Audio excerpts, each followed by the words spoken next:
A Navy SEAL was walking through a frozen town with his dog when he noticed an old man sitting on the roadside, cold and hungry.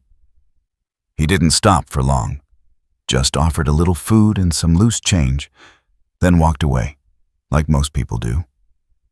But days later, he passed the same spot, and the old man was still there, in the same cold, the same silence. When he asked why, the answer was simple. The man was homeless, with no family left in the world. A snowstorm was coming. And this time, the Navy SEAL didn't walk away. He brought the old man back to his cabin, gave him a warm shower, clean clothes, and a seat at the table for dinner. Where are you watching from today? Like the video and subscribe to K9 Navy SEAL Legends for stories of loyalty, faith, and unseen miracles. Winter pressed down on the northern town like a held breath. Snow had been falling since dawn, the quiet, disciplined kind that didn't announce itself with wind or drama. It softened edges, erased footprints, and turned everything the same pale shade of endurance. Storefronts looked smaller beneath the weight of white. Streetlights glowed dimmer, as if conserving strength. People moved quickly, heads down, collars up, hands buried deep in pockets. Caleb Vance walked against the cold with a steady, unhurried stride. At 28, he was tall, around 6'1", with broad shoulders that carried the shape of discipline even under layers of winter clothing. His body was lean and solid, the build of someone who trained not for appearance, but for readiness. A faint scar traced the upper part of his arm beneath the fabric of his long-sleeved digital camouflage shirt, old enough to have faded, new enough to still ache when the cold cut deep. His face was angular, unmistakably masculine in a quiet way. Strong jaw, clean-shaven, skin lightly weathered by years of exposure.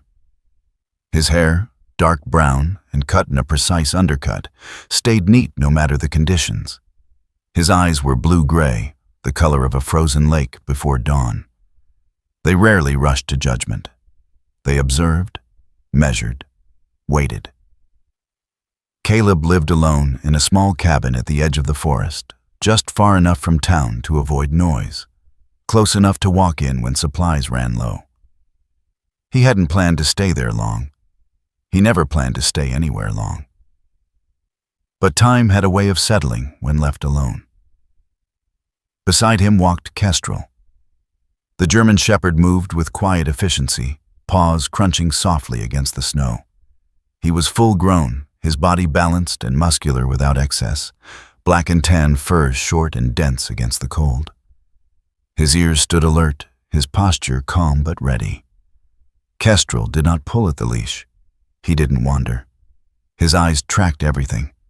The sound of a car door closing, the distant bark of another dog, the subtle shift in Caleb's breathing.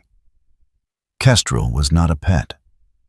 He was trained, disciplined, and deeply attuned to tension, human or otherwise. He didn't bark without reason. He didn't move without intent. When he stopped, it meant something. These evening walks were routine, necessary even. They kept Caleb grounded. Moving forward was easier than thinking. They passed the bus stop near the old grocery store. A metal bench half buried in snow, the shelter smeared with salt and old advertisements. Commuters passed through quickly, boots squeaking, eyes fixed ahead. That was when Caleb noticed the man sitting near the curb. He was thin, wrapped in a worn brown-gray coat that had seen too many winters. His posture curved inward, shoulders sloped as if the cold had slowly taught him to fold into himself. His hair was silver and sparse, his face lined deeply, not with bitterness, but with exhaustion. He held his hands together, gloveless, rubbing them slowly, not to warm them, but to remind himself they were still there.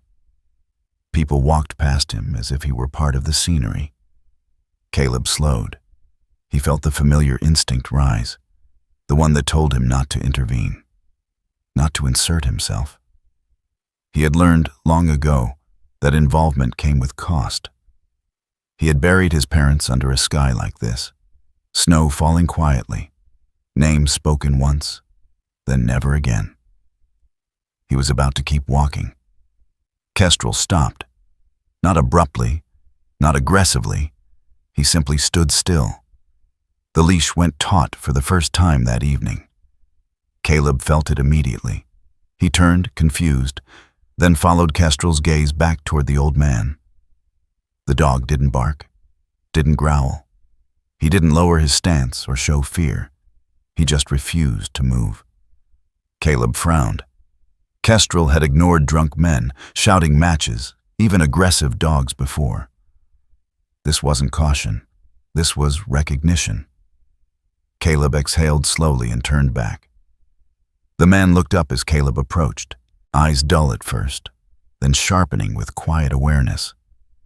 He didn't raise a hand, didn't ask for anything. "Cold night," Caleb said. The man nodded. His voice, when he spoke, was low and steady. "They all are, this time of year." His name was Elias Whitmore. He spoke it only when Caleb asked, without emphasis, without expectation. Elias didn't beg. He didn't explain. He accepted the wrapped sandwich and the few bills Caleb offered with a politeness that felt almost out of place. He met Caleb's eyes when he said thank you. As Caleb stepped away, he noticed Elias's gaze linger, not on him, but on Kestrel. Not with fear, with recognition. That unsettled Caleb more than he expected. Halfway home, Kestrel slowed again. This time he turned his head back toward town, ears angled sharply, body rigid. His breathing changed. Subtle, controlled, but alert. Caleb stopped, scanning the darkened street behind them. Nothing moved. No sound, no threat. Yet Kestrel stood there, unmoving, as if listening to something Caleb couldn't hear. For a moment, an irrational thought crossed Caleb's mind, as if something had been left unfinished. Then Kestrel relaxed, turned forward, and continued walking as if nothing had happened. Caleb didn't speak, but the silence felt heavier than before. That night the cabin felt colder than usual.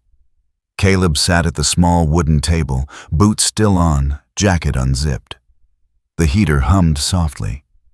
Kestrel lay near the door, eyes half closed, alert even in rest. Caleb stared at the wall where an old photograph once hung. He had taken it down years ago, too many memories attached.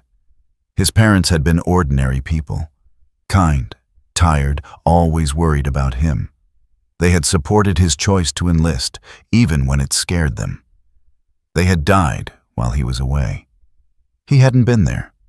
That was the part that never stopped hurting. Outside, the snow continued to fall. Somewhere in town, Elias Whitmore sat alone in the cold, invisible to the world.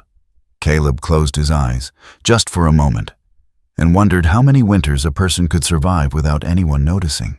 The snowstorm did not arrive all at once. It gathered itself slowly, the way grief does. Quiet at first, then heavy enough to change how everything moved. Caleb Vance found himself walking the same street 3 days later without admitting why. The excuse was routine. Groceries, dog food, a reason to keep moving. But his steps slowed as he approached the bus stop near the old grocery store, as if some part of him had already decided where this walk would end. Elias Whitmore was still there. Same bench, same inward curve of the shoulders, the same coat, now darker at the hem where melted snow had soaked into the fabric and frozen again. His hands were red and raw, fingers stiff, moving with the careful slowness of someone who had learned not to rush pain. People passed him just as before. A woman in a padded coat glanced at him, then away. A man stepped wider around the bench, as if Elias were an obstacle rather than a person. Caleb stopped. This time, he didn't hesitate. Up close, Elias looked older than Caleb had first thought. Late 60s, maybe early 70s. His face was thin, skin pale and weathered, with the kind of deep lines that came not from anger, but from years of enduring things silently. His eyes were a washed-out gray blue, still sharp, still present, but tired. Tired in a way sleep couldn't fix. "You came back," Elias said. His voice held no accusation, just surprise. Caleb nodded. "Weather's getting worse."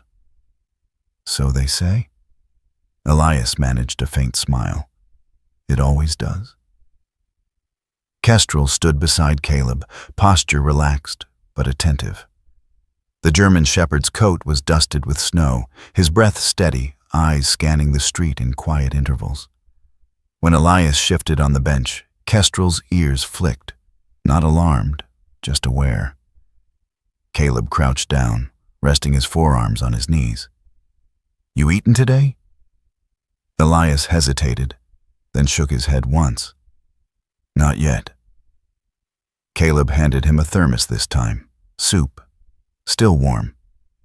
Elias took it with both hands, careful, almost reverent. He drank slowly, eyes closing for just a second as the heat reached him. They sat like that for a while, the sound of traffic dulled by falling snow. "Anyone looking out for you?" Caleb asked eventually. The question came out flatter than he intended. Neutral, safe. Elias stared straight ahead. His jaw tightened, not in anger, but in something closer to resignation. "No," he said quietly. "I have no family left." The words landed harder than Caleb expected. They weren't dramatic. They weren't spoken for sympathy. Elias didn't look at him when he said it. He simply stated a fact, the way one might say, the sky was gray or the ground was frozen. Caleb felt the familiar pressure behind his ribs, the tight, contained ache he carried everywhere but never touched. Images surfaced uninvited. A hospital hallway that smelled of antiseptic. A phone call that came too late. A funeral where the ground was frozen solid and no one could dig deep enough. He didn't respond right away. Kestrel stepped forward instead. The dog moved slowly, deliberately, and lowered his head, touching his nose gently to the back of Elias's exposed hand. Elias stiffened at first, then relaxed. His fingers twitched, unsure, before resting briefly against Kestrel's fur. "Good dog," Elias murmured. Kestrel did not wag his tail. He simply stayed. The wind picked up, sharper now. Snowflakes turned from drifting to cutting. "They're saying blizzard conditions tonight," Caleb said. "Roads might close." Elias nodded again. "I'll manage." The words were familiar. Too familiar. Caleb straightened, his breath visible in the air. He looked at Elias, really looked this time. At the thin frame, the stiff movements, the quiet pride that refused to ask for more than what was offered. "You don't have to," Caleb said. Elias glanced up, brows knitting slightly. "Pardon?" "I've got a place," Caleb continued. "Cabin, just outside town, nothing fancy. You could stay there tonight, just until the storm passes." Silence stretched between them. Elias studied Caleb's face, as if searching for something beneath the surface. Not kindness, not pity, something steadier. "I don't want to be trouble," Elias said. "You won't be," Caleb replied, more firmly than he felt. "It's just one night." Elias looked at Kestrel again. The dog met his gaze without blinking. Finally, Elias nodded. "One night, then." The walk back to the cabin was slow. Elias moved carefully, each step measured. Caleb adjusted his pace without comment. Snow had begun to fall harder now, flakes thick and heavy, clinging to hair and fabric. The world narrowed to the crunch of boots, the rhythm of breath, the faint jingle of Kestrel's collar. The cabin sat at the edge of the forest, small and utilitarian, its wooden exterior dark against the white. Smoke curled faintly from the chimney. Inside, warmth wrapped around them immediately. Elias paused just inside the doorway, hands still on the frame. He looked around, not with curiosity, but with something closer to caution. Respect. "You can put your things there," Caleb said, gesturing to a chair near the door. "Bathrooms through that hall. Towels are clean." Elias nodded, removed his coat carefully, folding it rather than tossing it aside. His movements were precise, practiced. Caleb noticed. Dinner was simple: soup, bread. Elias ate slowly, never asking for more, never wasting a bite. He thanked Caleb twice. Later, as the wind howled outside and the lights flickered, Caleb sat across from Elias at the table. "What happened to your family?" Elias asked softly. Caleb's jaw tightened. He didn't answer right away. "They're gone," he said finally. Elias nodded. He didn't ask how. They understood each other well enough. Sometime after midnight, Caleb woke to the sound of movement. Not the wind, not the heater. Kestrel was standing at the foot of the hallway, body still, ears forward, eyes fixed on Elias's closed door. Caleb held his breath. Kestrel didn't growl, didn't bark. He simply sat down, slowly, deliberately, and stayed there, as if keeping watch. For reasons Caleb couldn't explain, the sight sent a chill through him that had nothing to do with the cold. Morning came gray and heavy. The storm had buried the road. Snow pressed against the windows, reshaping the world outside into something unfamiliar. Elias emerged from the hallway already dressed, coat folded over one arm. He looked better, color in his cheeks, hands steadier, but there was a tightness around his eyes. "I should go," he said. Caleb glanced outside. "Storm's not done. I don't want to outstay." "You're not," Caleb replied. "Roads are closed. It's safer to wait." Elias hesitated. Then he nodded.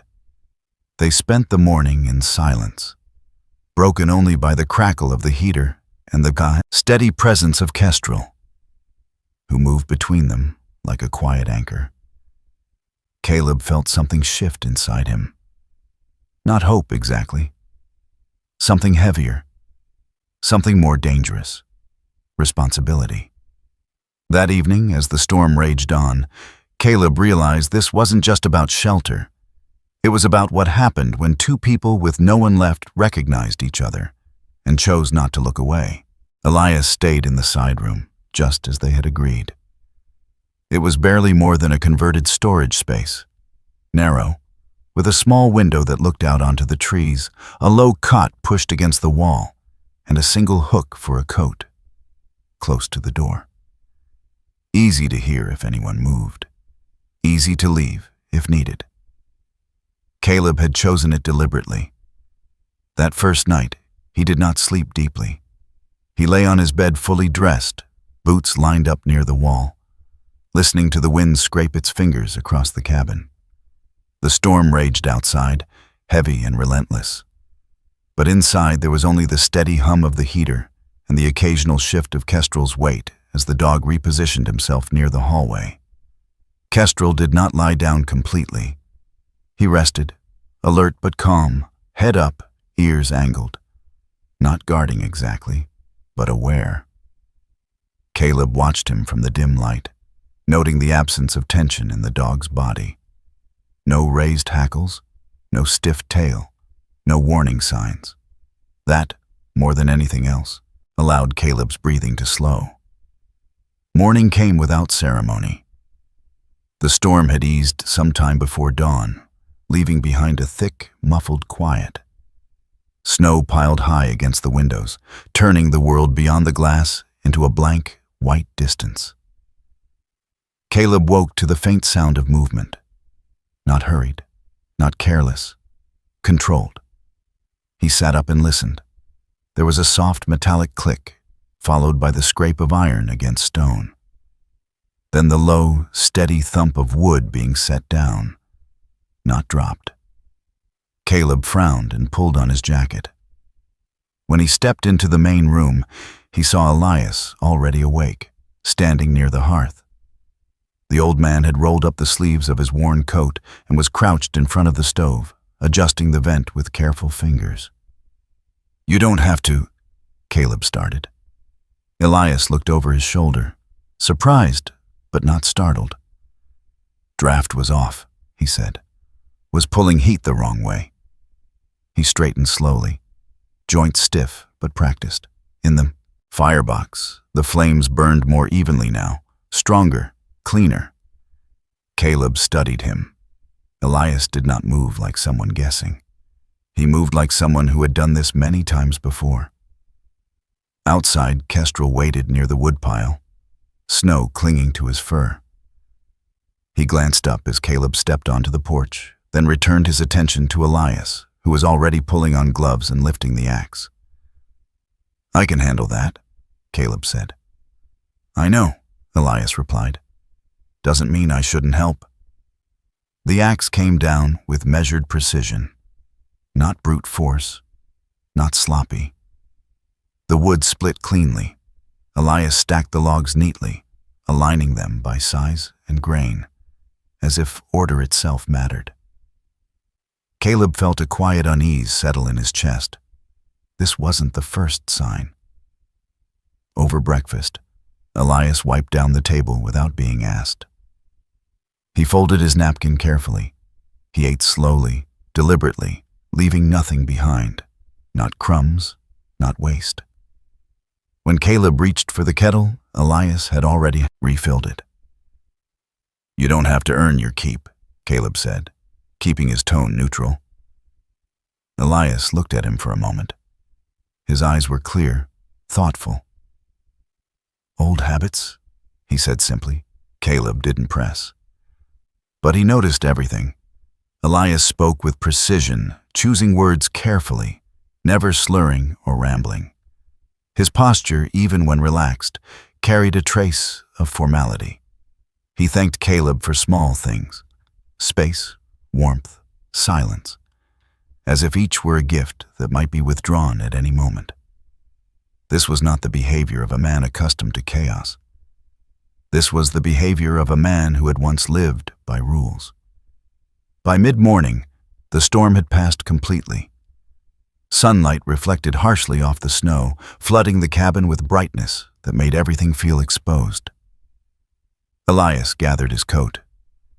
"I should go," he said. "Roads will open soon enough." Caleb looked out the window. The road was still buried, tire tracks long gone beneath fresh snow. "It's not safe yet," he said. Elias hesitated, then nodded. "Then I'll wait. Just until." "Until," Caleb echoed. They fell into an uneasy rhythm after that. Hours passed with little conversation. Elias sat near the window, watching the forest. Kestrel lay at his feet, relaxed, one ear flicking occasionally at distant sounds. Caleb pretended to read, but his attention kept drifting back to the old man. He tried to reconcile what he was seeing with what he knew. Elias was homeless. He had said so plainly. His clothes were worn, his hands were cracked and raw from cold. There was no denying the hardship in his body. And yet, nothing about him felt careless or lost. Caleb had known men who lived on the streets after losing everything. Many were kind. Many were broken. Few carried themselves like this. Caleb felt the edge of suspicion form, not sharp enough to accuse, not strong enough to act on. Just a quiet note of dissonance. Kestrel, however, showed no such uncertainty. The dog followed Elias, calmly accepted his presence, and returned to rest without concern. If there was danger here, Kestrel did not sense it.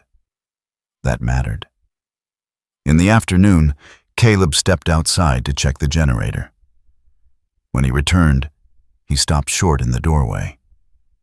Elias was standing at the far end of the room, staring at a section of wall near the corner. His back was straight, his hands at his sides. He wasn't touching anything. He was just looking for a long time.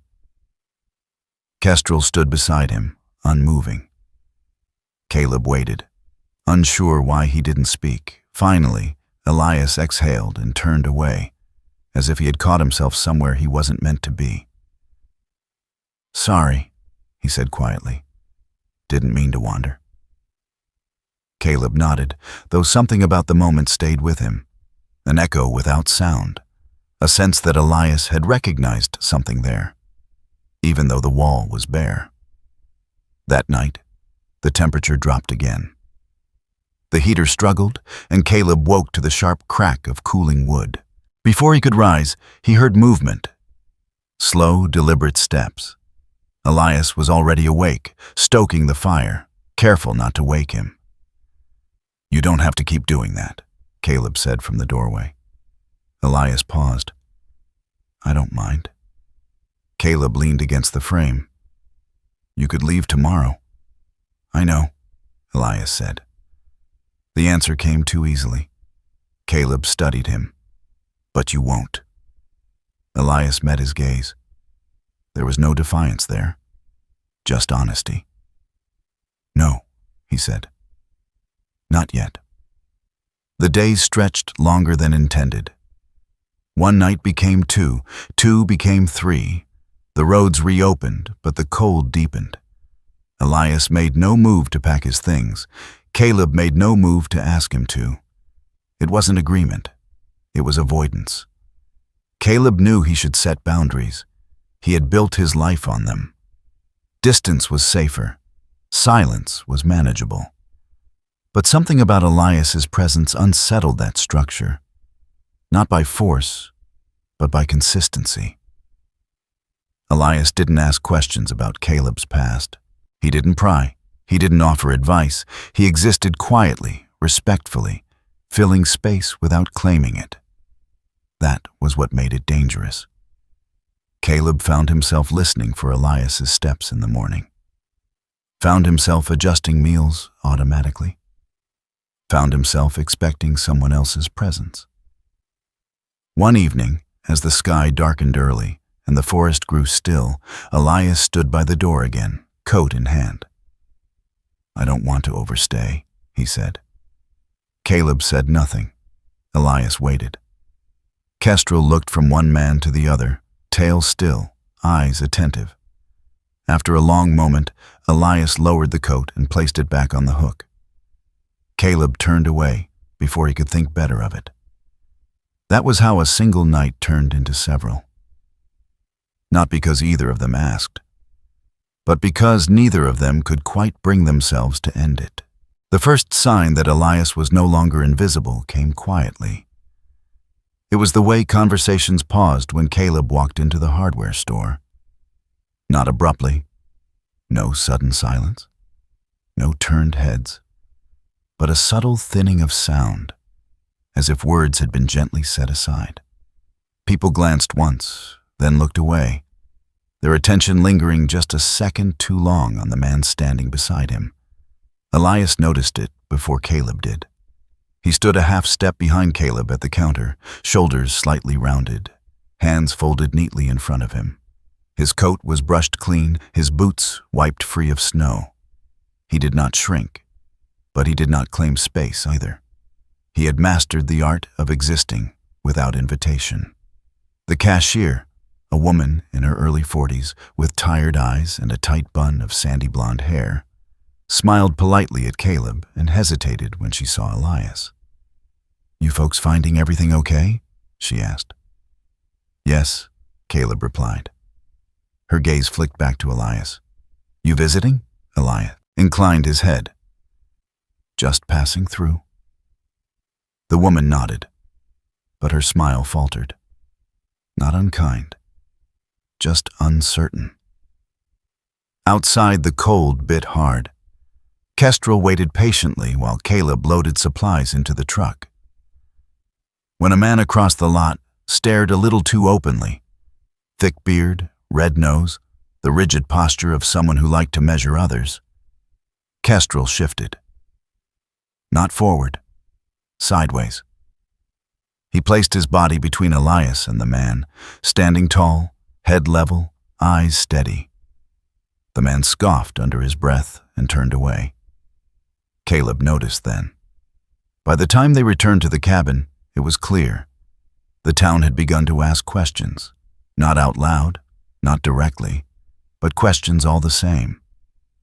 A few days later, the questions took a sharper shape. A pickup truck rolled slowly past the cabin one afternoon, tires crunching loudly over packed snow. It didn't stop. It didn't need to. The message was in the passing glance, the deliberate pace. That evening, as the light faded early and the forest settled into shadow, there was a knock at the door. Caleb opened it to find a man in his late 50s standing on the porch. He was tall but slightly stooped, with a square jaw softened by age and a mustache gone mostly gray. He wore a heavy parka with the insignia of the county stitched on the shoulder. His name was Martin Hale. Martin spoke carefully, the way men did when they were used to being listened to. His voice was calm, but there was a rigidity beneath it, a belief in order shaped by decades of routine. "Evening," Martin said. "Mind if I ask you a couple questions?" Caleb stepped outside, closing the door behind him. "About what?" "About your guest." Elias stood just inside the cabin, visible through the window, hands folded at his sides. Kestrel sat near the door, ears forward. Martin followed Caleb's glance. "Some folks are concerned," he said. "Man shows up out of nowhere, stays longer than expected." "He's not causing trouble," Caleb replied. "I didn't say he was," Martin said gently. "But this town's small. People like to know who's around." Caleb held Martin's gaze. "He's staying with me." Martin nodded slowly. "For how long?" Caleb didn't answer. Martin sighed. "Look, winter's hard on everyone. If he needs help, there are shelters, programs." "They're full," Caleb said. Martin didn't argue. That, more than anything, told Caleb he knew it was true. "Just be careful," Martin said finally. "People talk." As Martin walked away, Kestrel let out a low breath, not a growl, not a warning, just sound. Elias watched from the window until the truck disappeared. That night, the phone rang. Caleb stared at it for a moment before answering. The voice on the other end was crisp, professional. A woman named Laura Bennett, mid-30s, recruitment coordinator for a private security firm. Her tone was efficient but warm. Practiced without being cold, she had found Caleb through old channels, recommendations, quiet inquiries. "We have a position," she said. "Stable, long-term, good pay, away from rural areas, minimal exposure." Caleb listened in silence. "You'd need to relocate," Laura continued. "Within the month." He looked across the room at Elias, who was reading by the dim lamp, glasses perched low on his nose. Kestrel lay at his feet, relaxed. "I'll think about it," Caleb said. When he hung up, the room felt smaller. The offer was everything he had once told himself he wanted.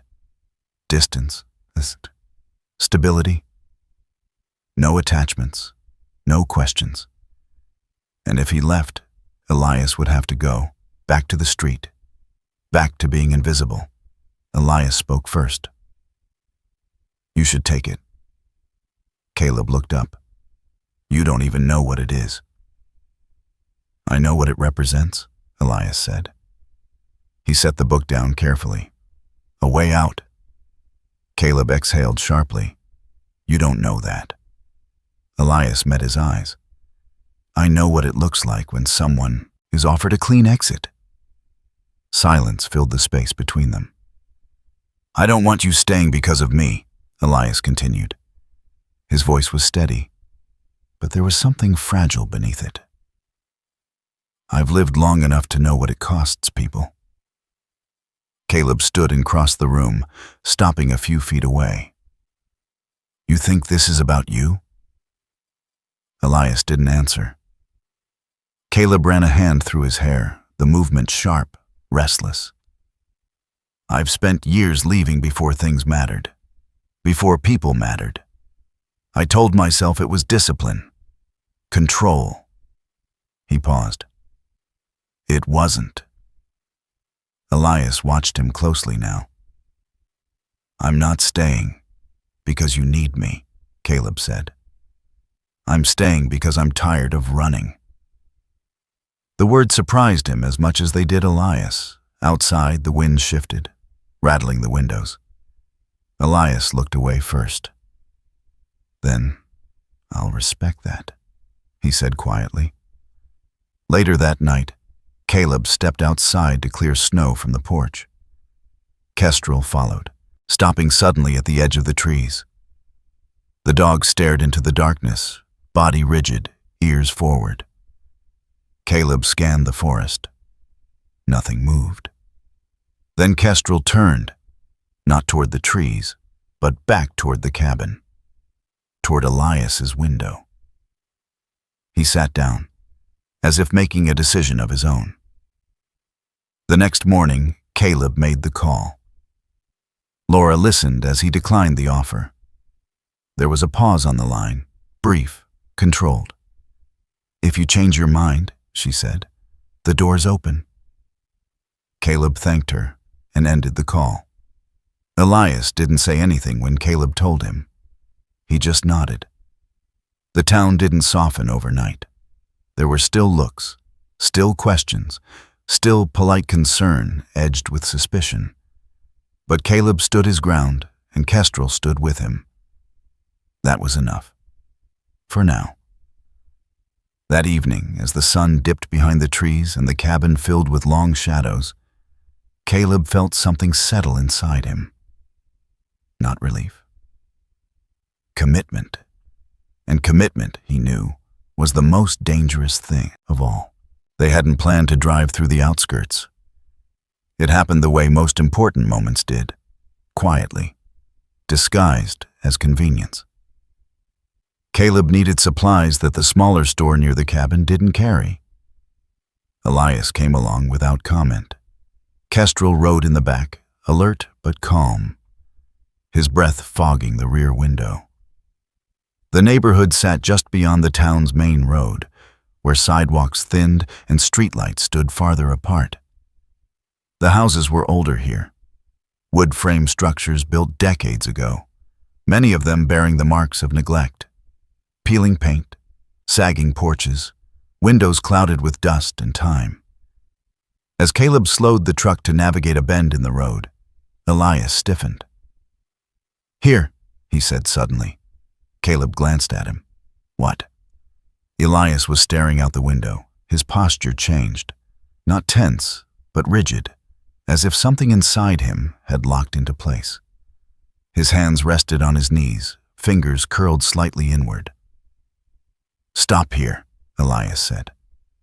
Caleb pulled over without asking why. They sat in silence for a moment. Then Caleb followed Elias's gaze. The house stood a short distance from the road, half hidden by leafless trees. It was a modest two-story structure, its siding weathered to a dull gray. One of the front windows was boarded up. The others stared blankly, glass coated in grime. Snow had drifted up against the foundation, untouched. The place didn't look abandoned in the dramatic sense. It looked avoided. Kestrel stood in the truck bed, ears forward, body perfectly still. He did not bark, He did not whine. He simply fixed his eyes on the house and refused to look away. Elias opened the door and stepped out into the cold. Caleb followed. For a long time, Elias said nothing. His breath came slow and controlled, each exhale forming a small cloud in the air. His eyes traced the outline of the house as if committing it to memory again, or reminding himself that it still existed. "There are places," Elias said at last, his voice low, almost distant, "that change you just by walking back into them." Caleb didn't interrupt. "If you return," Elias continued, "you don't come out the same person." Kestrel sat down beside Elias, tail still, posture respectful. The dog's presence felt deliberate, as if he were marking the moment. Caleb studied the house. It didn't feel dangerous. It didn't feel haunted. It felt heavy.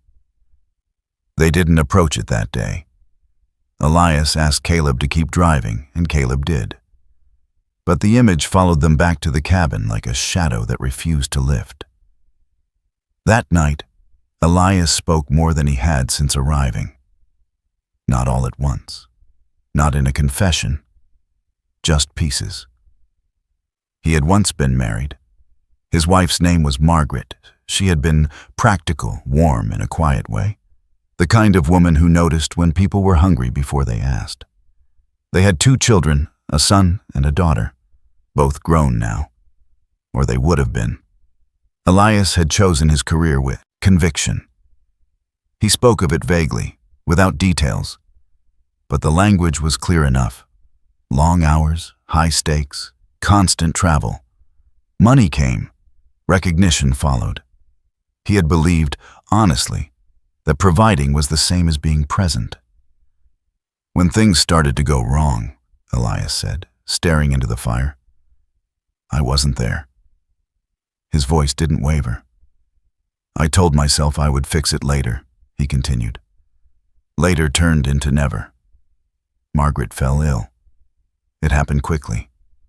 By the time Elias came home, the house was already quiet. The children left soon after. Not in anger, in absence. The house remained. And you never went back, Caleb said. Elias shook his head. I went once. He paused. I couldn't stay. The house became a symbol, not of loss, but of failure. A place that held proof of every wrong choice. Walking away had been easier than facing it. That's why you stayed outside, Caleb said quietly. Not because you didn't have a home, Elias met his eyes. Because I didn't deserve one. Caleb felt the familiar tightening in his chest. He thought of his parents' house, the one he hadn't entered in years, the rooms he still avoided in memory, the photographs he kept turned face down. Avoidance wasn't cowardice, he realized. It was survival. Until it wasn't. 2 nights later, Caleb woke to the sound of Kestrel pacing. The dog moved slowly from the door to the window, then back again, nails clicking softly against the floor. His breathing was steady, but his attention was fixed, directed outward. Caleb sat up, heart already alert. Outside, snow fell lightly. No movement, no sound. Then Kestrel stopped. He sat facing the direction of town, the direction of the house. Caleb watched the dog for a long moment, unsettled by the certainty in his stillness. Some places, he thought, didn't let go just because you walked away. The following afternoon, Caleb suggested they go back. Elias didn't answer right away. When he did, his voice was measured. I don't know what good it would do. Caleb nodded. Maybe none. They stood in the cold, the cabin quiet behind them. But you've been carrying it alone, Caleb said. That hasn't helped either.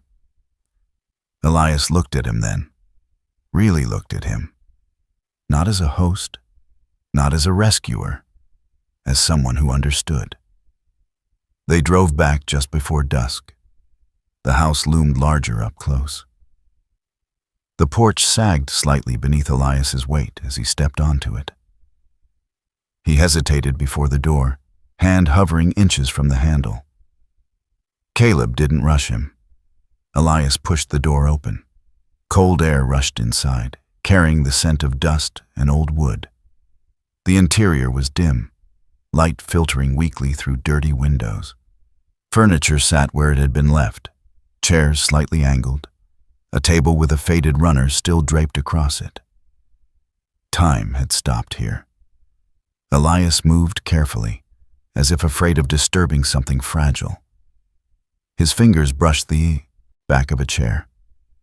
He inhaled sharply and stepped away. The house had no electricity, no heat. Pipes long frozen. Legal notices were taped to the wall near the door, faded, curling at the edges. It wasn't unlivable. It was unfinished. "This is where I ran," Elias said. "Not where I lost them." Caleb stood near the doorway, absorbing the weight of it. He thought again of his parents' home, how leaving it untouched had felt like respect, but was really fear. Kestrel walked slowly through the room, sniffing the air. He paused near the base of the stairs, then sat, as if acknowledging the space. They didn't stay long. Elias locked the door behind them, his hand steadier than before. Back at the cabin, the silence felt different. Less heavy. Not resolved, but acknowledged. That night, Elias slept deeper than he had since arriving. Caleb lay awake, staring at the ceiling, understanding something he had avoided for years. Some places don't trap you because they're painful. They trap you because they hold the truth. And truth, once seen, demanded a choice. The decline had been happening for weeks. Caleb noticed it in fragments first. The way Elias paused halfway through chopping wood. One gloved hand braced against his knee, the cough that lingered too long in the mornings, dry and stubborn. The faint tremor in his fingers when the cold settled deep into the bones. Elias dismissed each sign with the same quiet deflection. "It's the weather," he would say. "It'll pass." Caleb didn't argue, but he adjusted without comment. He took on more of the physical work. He kept the cabin warmer at night. He watched. Elias hated being watched. He moved carefully now, conserving energy, choosing tasks that required precision rather than strength. He cleaned. He organized. He fixed small things Caleb had long ignored. Tightening a loose hinge, replacing a cracked pane with plastic sheeting, sealing a draft along the back wall with practiced efficiency. It was as if Elias had decided that usefulness mattered more than comfort. Kestrel followed him everywhere. The German shepherd moved with deliberate gentleness around Elias, his tail low and still, his body angled protectively without crowding. When Elias sat, Kestrel lay near his feet. When Elias stood, Kestrel rose as well, eyes never far from the old man's face. Caleb noticed that too. The storm came hard and sudden. The sky darkened before noon, clouds dropping low and heavy over the trees. Wind cut through the forest, bending branches and driving snow sideways. By mid-afternoon, the road vanished beneath drifts, and the world beyond the cabin disappeared entirely. Caleb checked the radio. Emergency advisories crackled through the static. Roads closed, travel not recommended, shelters overwhelmed. He turned toward Elias, who was seated near the table, shoulders hunched slightly, breath shallow. "You okay?" Caleb asked. Elias nodded, though his lips were pale. "Just tired." The cough returned an hour later, deep this time, rattling. Elias turned away, pressing a hand to his mouth, trying to keep the sound contained. When it passed, He smiled weakly. "Sorry," he said. Caleb didn't respond. He reached for his coat instead. "We're going to the clinic," he said. Elias shook his head immediately. "Roads are closed." "We'll try." "There's no point," Elias said gently. "You know that." The truth settled between them like snow. Caleb clenched his jaw. He checked the phone. No signal. The radio again. Nothing but warnings. The storm had sealed them in. Elias's breathing grew labored as the evening wore on. He refused the bed, insisting on sitting upright, propped with pillows. He did not complain. He did not ask for pain relief. He focused instead on the room around him, as if memorizing it. "I should have said something sooner," he admitted quietly. Caleb shook his head. "You don't owe me explanations." Elias looked at him, eyes clear despite the fever beginning to take hold. "I know." That, somehow, made it worse. In the early hours of the night, Caleb stepped outside to clear snow from the exhaust vent. When he returned, he stopped short. Elias was standing. Not swaying, not unsteady. Standing at the far end of the cabin, facing the small corner room Caleb had never opened since moving in. The one filled with boxes, old gear, things left untouched because they carried too much weight. Elias had rolled up his sleeves. "I need to do this," he said, voice calm but firm. "Before I can't." Caleb hesitated, then nodded. Kestrel sat near the doorway, watching intently, as if understanding that something final had begun. Elias worked slowly, methodically. He sorted through the clutter with care, stacking boxes neatly, wiping dust from surfaces, setting aside anything broken or useless. His breathing was uneven now, shallow, but he did not stop. Each movement seemed intentional, deliberate. "This was your parents' place," Elias said quietly, not as a question. Caleb stiffened. "How do you—" "I recognize the way things linger," Elias replied. "Unfinished." He paused to catch his breath. "You don't go in here because you're afraid of disturbing what's left." Caleb swallowed hard. Elias straightened a framed photograph, its glass cracked but intact. He set it carefully on a cleared shelf.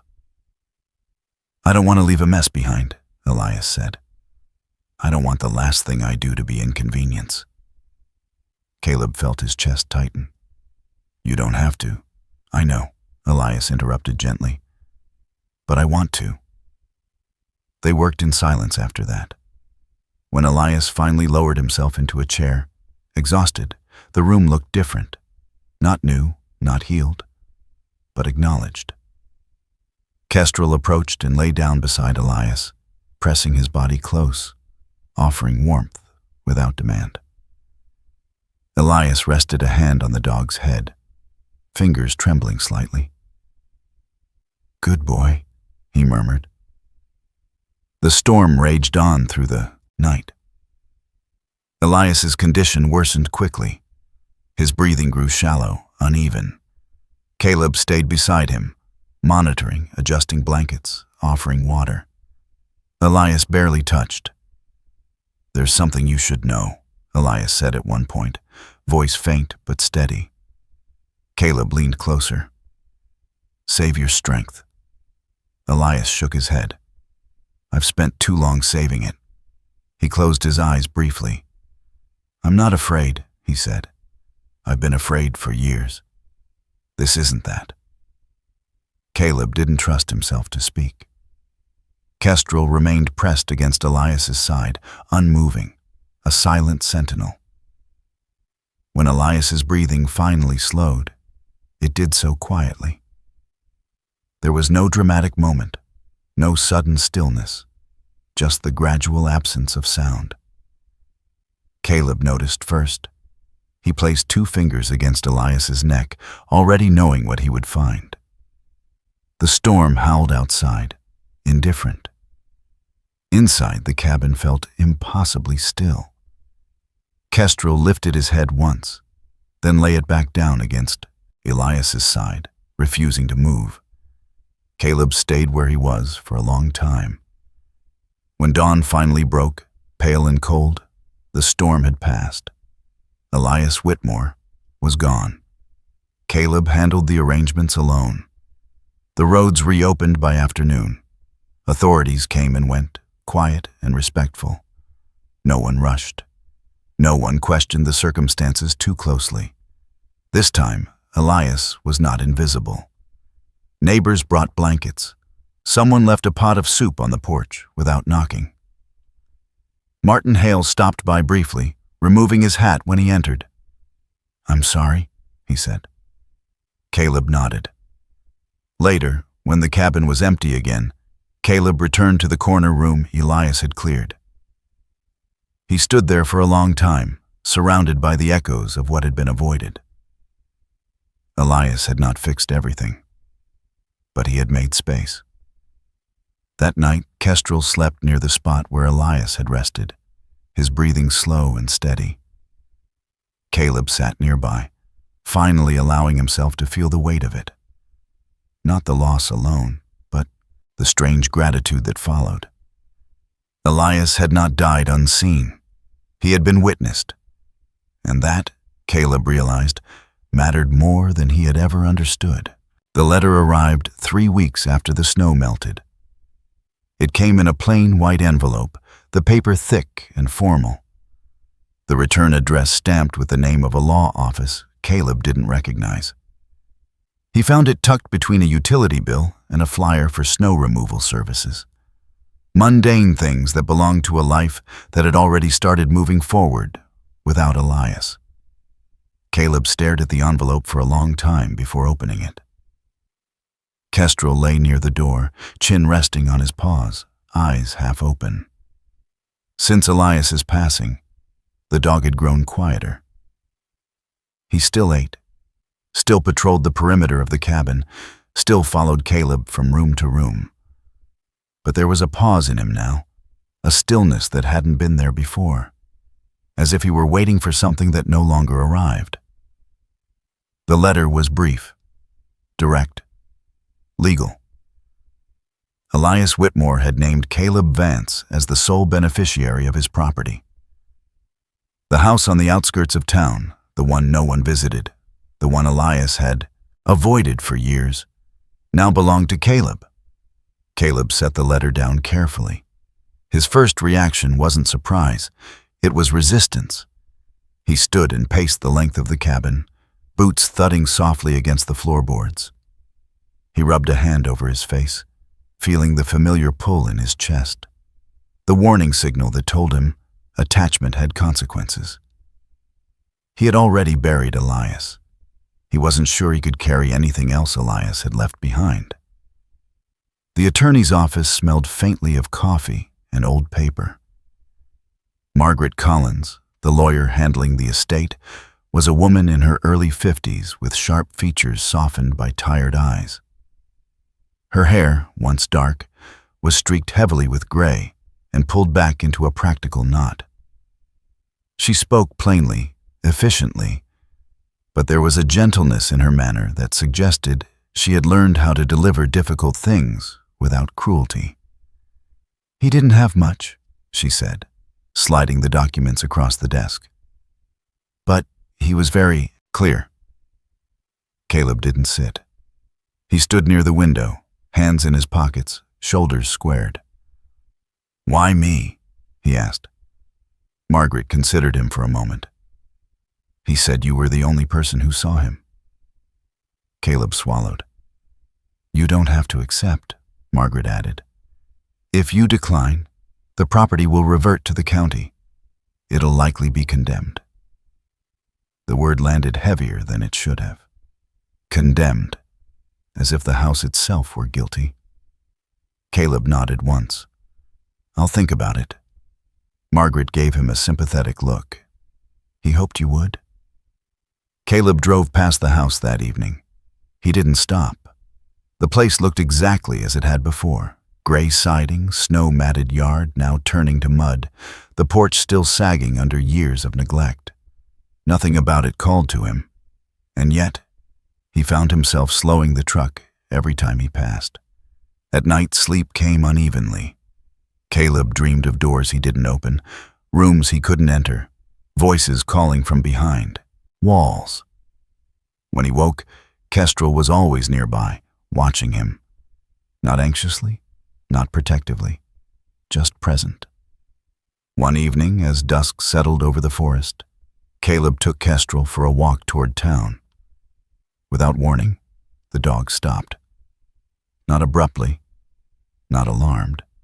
He simply sat down. Caleb frowned. "Come on, buddy." Kestrel didn't move. The dog turned his head, not toward the road, not toward the trees, but toward the outskirts, toward the direction of the house. He sat there, calm and immovable, until Caleb felt the tension shift inside him. It wasn't command. It was invitation. Caleb exhaled slowly and turned the truck around. The house smelled different now, less like dust, more like possibility. Caleb unlocked the door and stepped inside. Kestrel closed behind. Sunlight filtered weakly through the windows, illuminating the same furniture Elias had shown him before. Nothing had changed. And yet, everything had. Caleb moved through the room slowly. He touched nothing at first, just stood, listened. In the living room, he found a small envelope taped to the inside of a drawer. No name, just his. Inside was a single handwritten note. "I didn't leave you a house," it read. "I left you a chance not to run." Caleb closed his eyes. For a long time, he didn't move. The decision didn't come all at once. It came in fragments.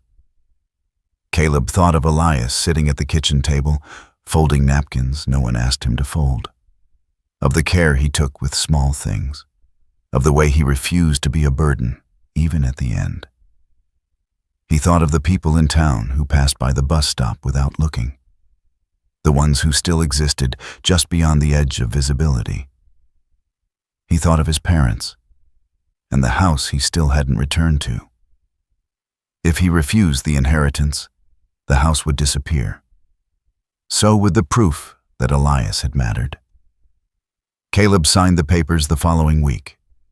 Renovation was slow. Caleb didn't rush it. He worked with his hands, fixing what could be fixed, leaving what needed time. He restored heat and water, repaired broken windows, cleared the snow-choked yard. Kestrel followed him everywhere, carrying tools in his mouth when asked, lying nearby when the work grew quiet. Word traveled, as it always did. Some people were confused. Some were suspicious. A few offered help. One evening, a woman named Helen Porter knocked on the door. She was in her late 60s, small and stooped, her gray hair cropped short beneath a knitted hat. She spoke softly, eyes kind but cautious. "I heard you were fixing the place up," she said. "If it's going to be used, there are people who could use it." Caleb nodded. "That's the idea." Helen smiled. Not wide, not dramatic, just relieved. By the time winter returned, the house was ready, not perfect, not permanent, but warm. Caleb opened it quietly. No announcements, no signs, just word of mouth. A man who had lost his job and slept in his car stayed for 2 weeks. A woman, escaping a cold apartment and a colder silence, stayed longer. No questions asked, no explanations required. Caleb didn't stay with them. He returned to the cabin at night, letting the house belong to those who needed it. Kestrel slept on the porch every evening when the house was occupied, lying just inside the light, watching the road. A silent guard. On the first snowfall of the season, Caleb stood at the edge of the property and watched the flakes settle. He felt the familiar ache of loss, but it no longer felt like something to flee. Elias hadn't left him a burden. He had left him responsibility, and responsibility, Caleb realized, wasn't the opposite of freedom. It was its proof. Some families were born, others were chosen, by people who had lost everything and decided, quietly, to stay anyway. Kestrel lifted his head, ears catching the sound of footsteps inside the house. Caleb turned back toward the light. This time, he didn't walk away. Sometimes, God does not arrive with thunder or miracles we can name. Sometimes he comes quietly, in the pause that makes you stop, in a dog that refuses to move, in a stranger the world chose not to see. We often wait for signs from heaven, but forget that heaven sometimes waits for us to act with mercy, courage, and presence. Elias did not leave behind wealth. He left behind proof that one life, seen and honored, can ripple outward and become shelter for many. And Caleb did not save a man. He simply stayed. When walking away would have been easier. If this story touched you, perhaps it is not by accident. Perhaps someone around you feels invisible today. Perhaps you are being asked quietly to notice. Share this story with someone who needs hope. Leave a comment and tell us where you are watching from. Subscribe to K9 Navy SEAL Legends if you believe that loyalty, compassion, and faith still matter in this world. May God bless you, protect your loved ones, and guide your steps. Especially in the moments when doing the right thing feels small, unseen, or difficult. Because sometimes, the greatest miracles are simply choosing to stay.